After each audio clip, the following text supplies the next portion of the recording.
Yo, what's going on, homies? It's your boy Stumped back for another OPTC video, and in today's video, we're diving into the Kizuna Clash 15-star event against MORIA.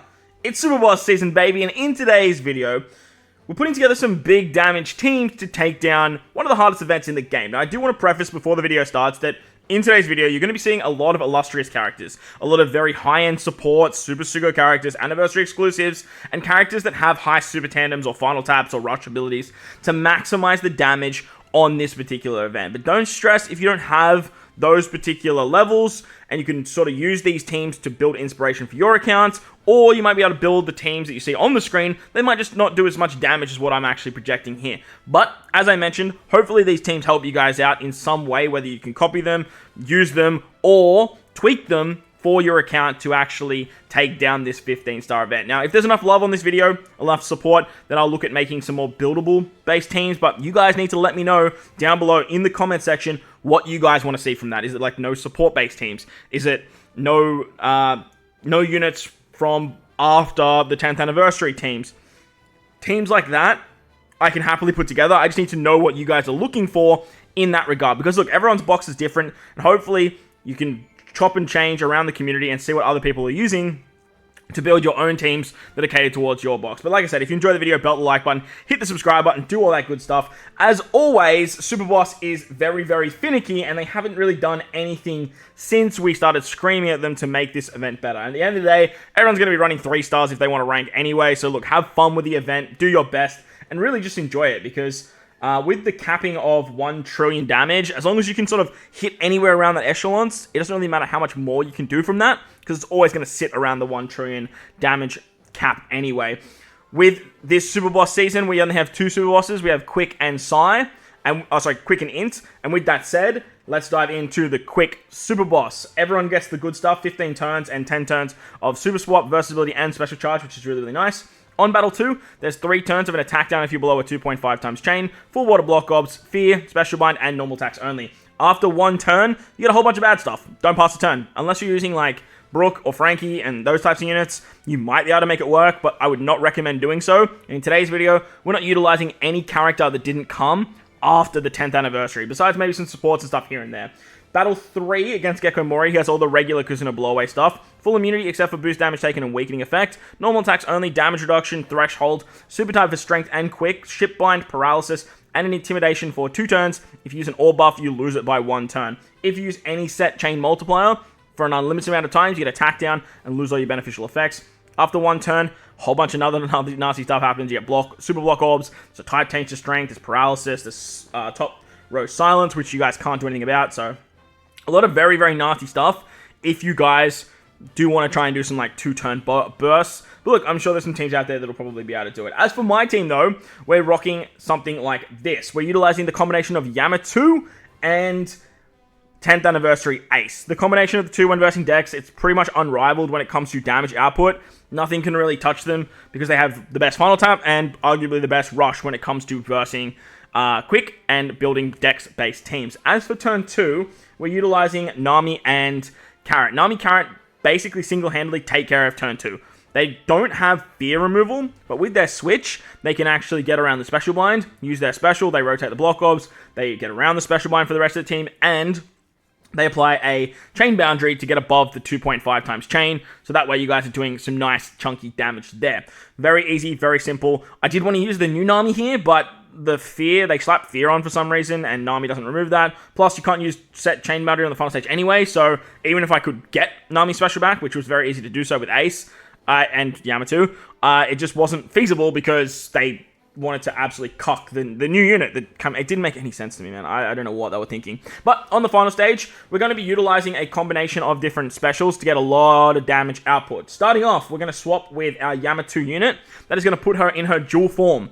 Once she's in her dual form, you can use her special, and you get all of the extra buffs. She also removes damage reduction. She gives you 2.75 times color affinity and applies increased damage taken.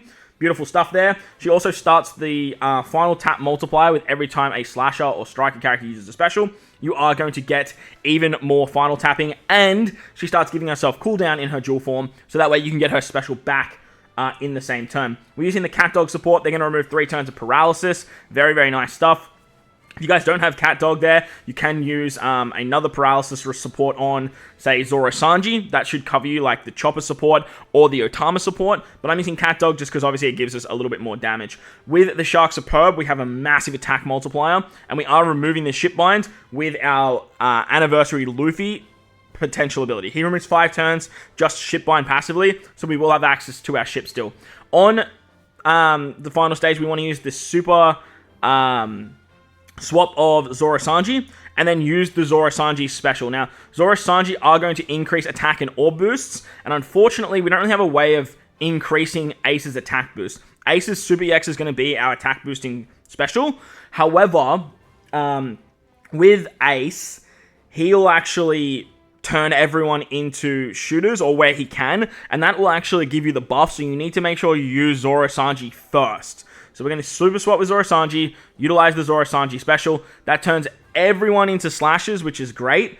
And then you can use the EX of Ace. However, before you do that, you want to use Cross Guild special.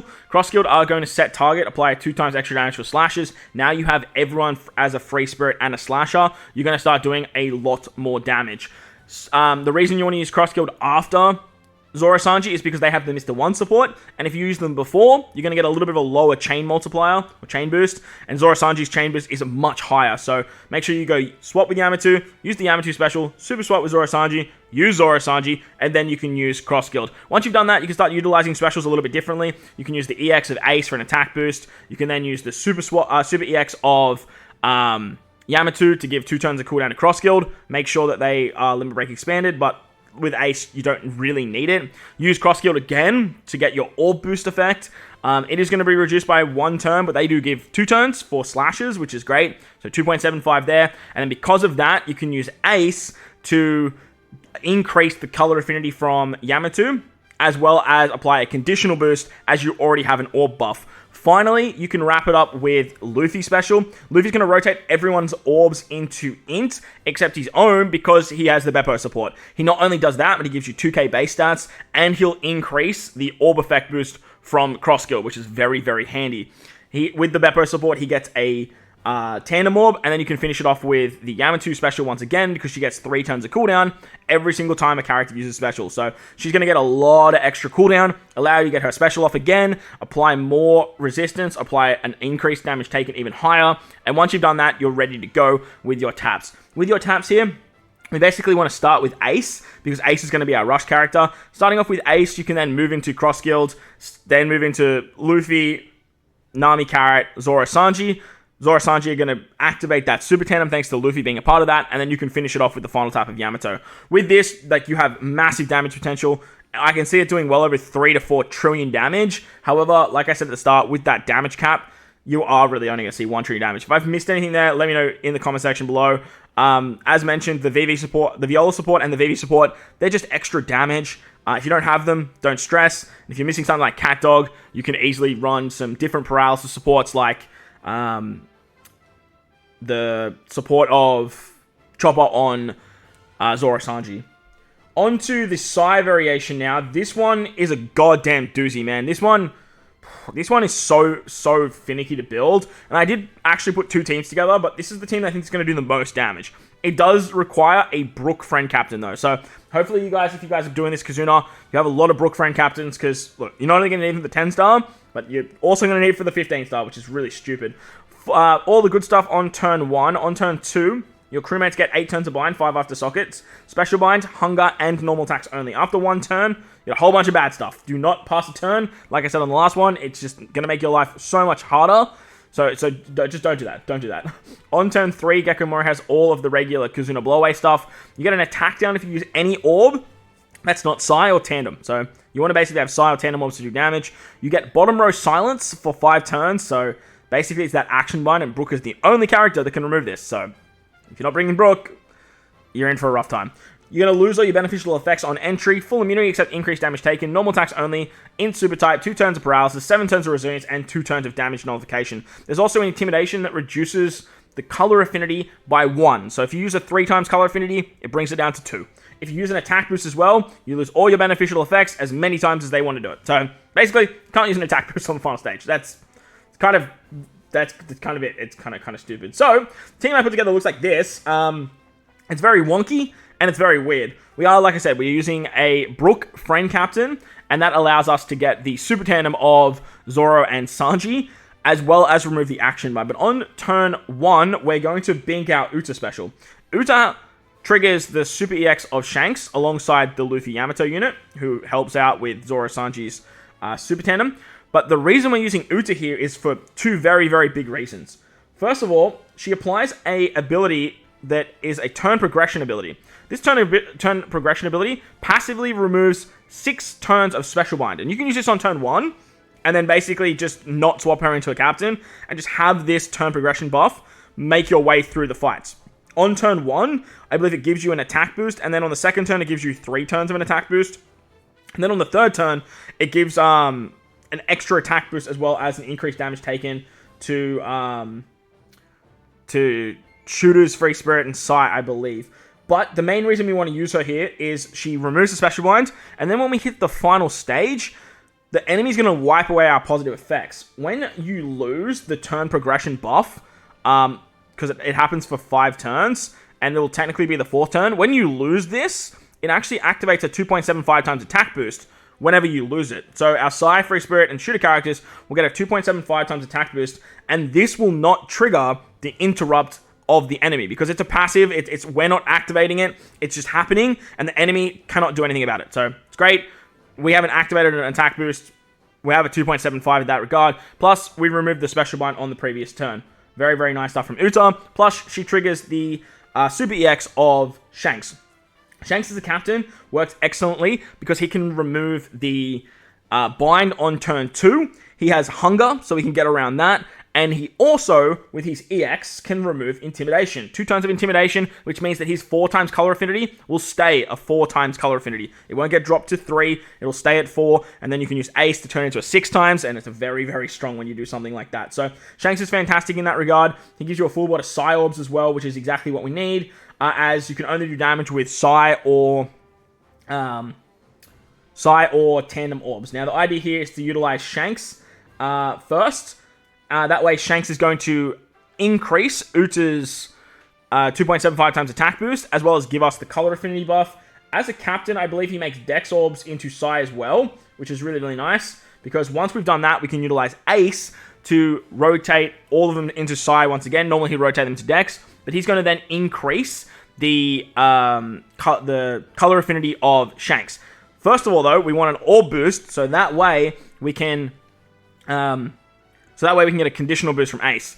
Utilizing Brook on this particular turn, he's going to activate... You can use his super... What's it called? You can use his super class on the previous turn as well if you want to. I actually think with this team, you actually get enough cooldowns to proc him again. If I can tell correctly. Do you just give 2 turns of special charge? Yeah, right. No. You might actually be able to get all of his cooldowns. If you bring a Limit Break expanded friend Captain Brook, you could actually use his special and then use his super class and then use his special once again with this particular team. I actually that's news to me. But if you use his special, you get a 2.75 times Orb buff, and that is going to allow Ace to become a conditional boost, 2.75 against Burn. And the Burn's very important because we don't have a way around resilience with this team. And the way we're going to get around it is utilizing Ace's Burn, and then here is the damage null as well. We're going to tank the shot thanks to the Bardo support on Luffy Yamato. So Ace is very important here. He's our conditional booster. He gets around the resilience, and he's going to be our damage nullification remover. Finally, we have Zoro and Sanji, the GOAT. They pop up everywhere, man. Like, they're so good for literally every super boss. Every piece of content, Zoro Sanji just shines. They have one of the best switch ability in the game, I should say. They have one of the best, if not the best, super tandem in the game. And they provide just an unparalleled ability to give tandem orbs as well as crazy chain shenanigans. They're going to help us get above the 2.5. Oh, actually, no, that was the previous one. They're just basically going to give us all of the chain shenaniganry. They're going to increase the... No, they're not going to increase anything, are they? Oh, they're going to increase the orbs that Brook gave us. And with that, we get a full board of tandem orbs as well. Oh, I lost my charge. We're going to get a full board of tandem orbs as well. Finally, we're going to use the Luffy Yamato special. Something that I forgot to mention with Luffy Yamato is you want to super swap with them on the previous turn. Super swapping with them on the previous turn allows you to get a Wano Orb. You can tap with them, it removes the Wano Orb, and then that way you can just make do with what you do. Make do with turn 2. Turn 2, you want to remove that Wano Orb, so that way they have a Super Tandem Orb. They're going to give Wano Orbs to the adjacent characters, being Zoro and Sanji, as well as Ace, but that's okay because like they're not hitting hard anyway, and that way you keep the Tandem Orb on Luffy Yamato. The reason we want to keep the Tandem Orb is because they're the ones that are going to help trigger that Super Tandem ability, and then with the Bardo support, you can actually apply the threshold. Anything that exceeds 5,000 will be like drastically reduced. This should allow you to tank the shot. Burn will kick in, and then you'll be good to go from there. If that doesn't work later down the line, we're going to have to look at some other way to get around resilience. I don't know what that's going to look like, but for now, this should do absolute wonders. With this team, you have the Ultra Attack Boost, Shanks' Color Affinity, Brook's Orbs, Zoro Sanji's Chain Ability, Ace's Conditional, and then you have the 2 times damage taken from Luffy and Yamato, doing a butt ton of damage here, and I don't imagine that you'll have too many issues taking down this particular super boss with this particular team. Also, to get around paralysis, we have Ace, but you also have the Lime Juice support for some resistance down. I put Lunaro on there, but then I realized that Shanks actually gives you cooldowns for the ship, so you could use that, and Ace actually removes it as well, so that actually works out very, very hunky-dory. As mentioned, I did put together another team. Looks a little bit like this. It utilizes an Ace friend captain instead. It has a little bit less illustrious supports and crazy shenanigans and whatnot. Obviously, Zoro Sanji, Super Tandem, but we are using Roger's Super Tandem here. We're utilizing Yamato as well, and using Sabo to get like a 3-turn chain boundary, moving into the final stage. As you guys saw with the other team, we didn't have a chain boundary, where this one we do. I don't think that's a super essential, but with this team, we're utilizing the Anniversary Luffy to increase the Orb Effect boost that Shanks can give us with his Super EX. Shanks' Super EX is going to be the Orb Booster, then he's also the Color Affinity Booster. Roger can bring his attack boost in from the previous stage, because you have Luffy, Ace, and Shanks. You can activate his EX. So the idea here is to use Roger on turn 2, you get the attack boost, and then you have the little chain boost from Jinbei. You activate the Super EX to turn that into a 3-turn attack boost. That's not going to get blown away as well. And then Sabo can give you 3 turns of a chain boundary. Then you also have the removal of Special Bind. This team works great if you guys can't find Brook friend captains. Obviously, you still need the Bardo support. That's just it's the way it is. If you want to replace Yamato, you can probably use Zoro and Sanji here. They probably have a bit of a better standard Super Tandem, but you're not going to have access to it anyway. And just be mindful, if you are using Sabo, then you can actually utilize his Super Tandem as well. The problem with this team is Roger's the only character that's going to have the Tandem Orb, and I believe the Super Lock, it stays. It's counted as a negative effect, so I don't think it gets blown away. So, look, we'll have to wait and see when the event goes live. But basically, they're teams. Hopefully, they help you out. Hopefully, they give you inspiration to build your own teams or get the job done over in Super Boss. If you enjoyed the video, belt like button, hit the subscribe button, do all that good stuff. Most importantly, wherever you guys are in this beautiful world, please remember to enjoy the rest of your day. As always, homies, thank you all for watching, and I'll catch you all in the next one.